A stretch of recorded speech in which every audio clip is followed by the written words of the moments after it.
नमस्कार मित्रहो. काळ्या सावल्या या माझ्या चॅनलवर परत एकदा तुमचे स्वागत आहे. शंकर व मंजुळा आपल्या 2 महिन्याच्या बाळाला घेऊन जिकडे काम मिळेल तिकडे जात असत. असंच एकदा कामाच्या शोधात भटकंती करत करत शेजारच्या गावी पोहोचले. त्यांना तेथील पाटलाच्या वाड्यात काम मिळाले. पाटलाचा वाडा गावाच्या शेवटी होता. तिकडे जास्ते घरं नव्हती.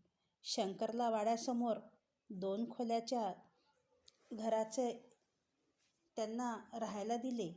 वाड्याच्या थोड्या अंतरावर एक मोडकळीस असलेला वाडा होता.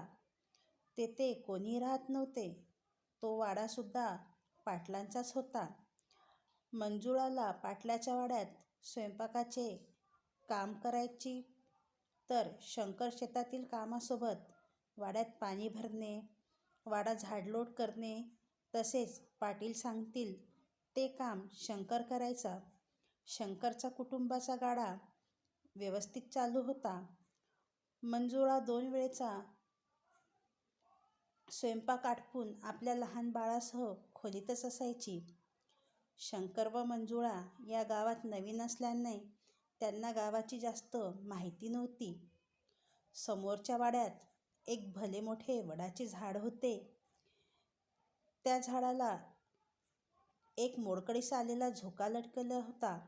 बहुतेक वेळा हवा नसतानाही तो झोका करकर आवाज करत झुलत असायचा, जसे कोणी त्या झोक्यावर बसून झुला घेत आहे.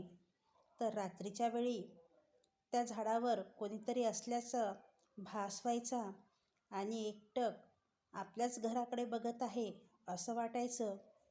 पुष्कळदा तर तिथून आवाजसुद्धा यायचे.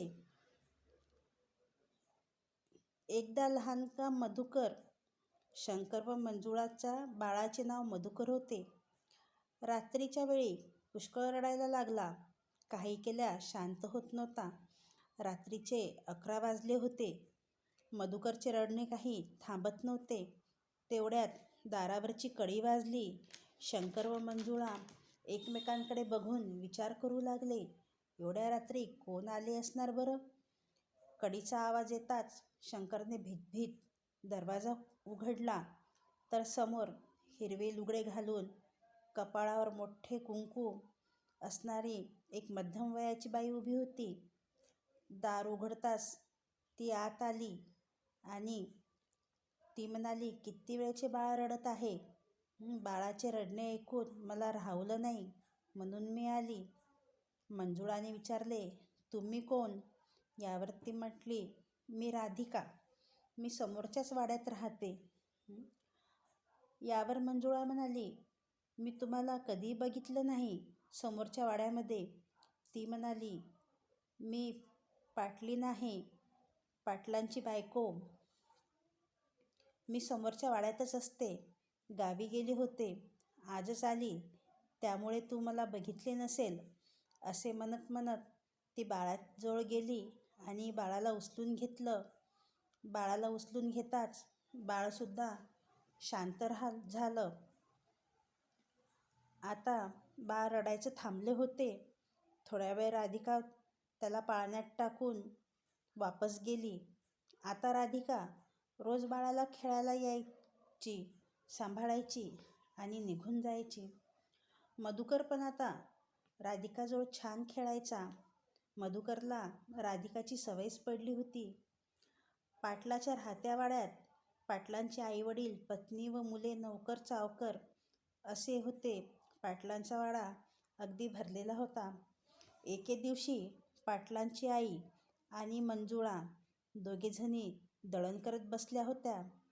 पाटलाच्या आईने मंजुळाला सहजच मधुकरविषयी विचारले, तर ती म्हणाली, पाटलीनबाई रोज येतात, त्याला खेळवतात. यावर आजी म्हणाली, कोण पाटलीनबाई? ह्या मोठ्या बाईसाहेब नाही का, राधिकाबाई. हे ऐकून आजीचा चेहरा काळा पडला. यावर आजी म्हणाली, चल लवकर मधुकरकडे, काय झाले आहे?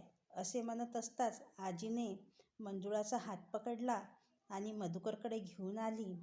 बघता तर काय, मधुकर आणि राधिका दोघेही खेळत होते. परंतु आजीला बघताच राधिका अदृश्य झाली. हा सगळं काय प्रकार आहे हे मंजुळाने रडत रडतच आजीला विचारले. तेव्हा आजी सांगू लागली, राधिका ही दुसरी तिसरी कोणी नसून पाटलांची पहिली बायकोच आहे. तिला बरेच वर्ष मूलबाळ होत नव्हते. तिची आई होण्याची इच्छा अपूर्णच राहिली. या निराशेने तिने राहत्या घरी आत्महत्या केली आणि आत्महत्या केली तेव्हापासून ती या वाड्यातच फिरते. त्यामुळे हा वाडा सोडून समोरचा वाडा बांधला. परंतु ती लहान बाळाचा आवाज ऐकून नेहमी तिचा आत्मा भटकत राहतो आणि लहान बाळाजवळ पोचतो. हे सगळे ऐकून शंकर व मंजुळा यांनी लगेच गाव सोडायचा निर्णय घेतला आणि दुसऱ्या दिवशी दोघेही गाव सोडून निघून गेले. मित्रहो, ही गोष्ट तुम्हाला कशी वाटली ती कमेंट बॉक्समध्ये नक्की सांगा. त्याचबरोबर तुम्ही चॅनलला सबस्क्राईब आणि लाईकसुद्धा करा.